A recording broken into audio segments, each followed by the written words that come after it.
אני מתפרנס בארבעה עשורים מיחידות שאי אפשר לפתור אותן, אבל את החידה הקשה מכל, מה יהיה, פתרון לה אני רואה כאן, ואני יכול לסמוך על עצמי ועליכם שיהיה טוב, יהיה טוב.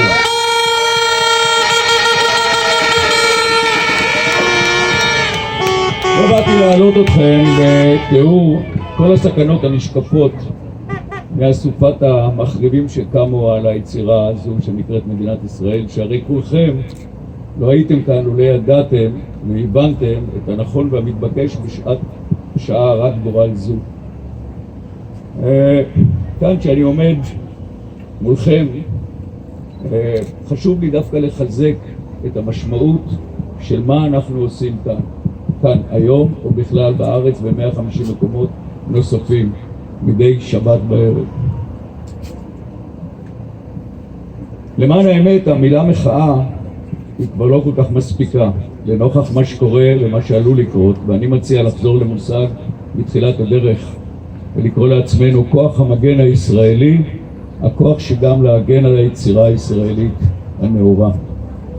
הסיפור נורא פשוט. ב-14 במאי 1948, יום שישי אחר הצהריים, עם הקראת המילה האחרונה במגילת העצמאות, היא כאן נמצאת, החל המאבק על העצמאות הישראלית שהושתת על 3 מילים בלבד: חירות, צדק ושוויון.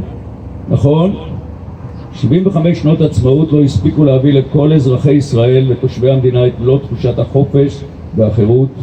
לא כולנו הרגשנו תמיד ששורר כאן שוויון מוחלט, ולא לכולנו נעשה כאן תמיד צדק צרוף, אבל ידענו שזה החזון היהודי והדמוקרטי, וזוהי התקווה שגם הפכה להמנון, שעבור הגשמתם שווה ונכון לשפוך דם ודמים במלחמת קיום פיזית של מעל 140 שנה.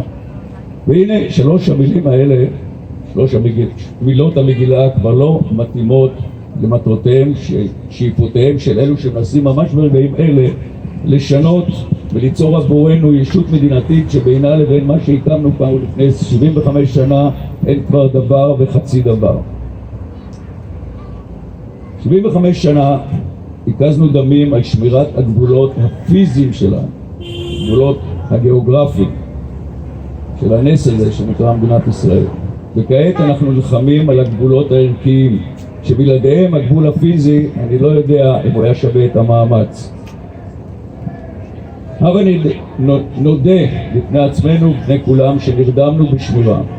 נרדמנו בשמירה לשנים ארוכות, שנים שבהם הנאורות הליברלית הרכינה ראש בסלחנות בלתי נסלחת בפני השחיתות, הבורות, הגזענות, ההדרה, הקנאות וכל מה שהתפשט סביבנו כמו יבליק שמאיימת להשמיד את מה שנשתל ולבלט פה בחזון הציוני.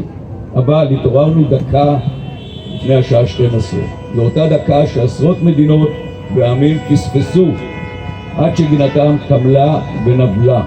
עשיתי חשבון גס שמעל 1,900,000, כמעט 2 מיליון איש השתתפו עד היום, נשאו דגלים באחת מההפגנות השונות.